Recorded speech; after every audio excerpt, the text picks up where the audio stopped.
To je zástupca Druckera na školstve? No Bútora, bývalý minister. Jeho otec zakladateľ Šimečkovej nadácie. Celé vedenie u Tomáša Druckera sú slnečkári komplet. To sa deje aj u Dolinkovej.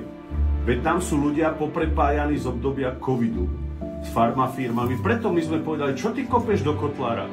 Kotlár urobil analýzu, nevedel sa k niektorým dátam na zdravotníctve dostať, pretože spadajú do ochrany osobných údajov.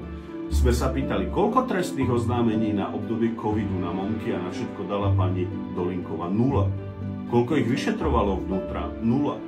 Najviac sa z toho budú tešiť Drucker, Pellegrini, Šimečka, Matovič. Však Matovič ako keby ožil okamžite. A čo sa tu deje? A Danko taký a taký. A chodí sa mi smiať na tlačovky, sadne si s pukancami, smie sa mi do očí. To som povedal aj Eštorkovi. Tam máš výsledok.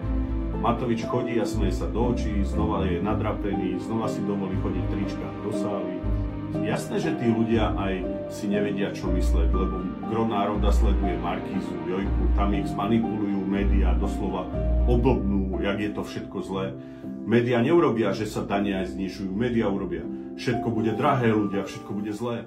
Pokiaľ táto vláda nedokáže po období covidu bojovať s oligarchami, bankami, farmafirmami, reťazcami, tak proste nie sa čo čudovať, že aj tí ľudia budú strácať vieru v to, že dobre volili.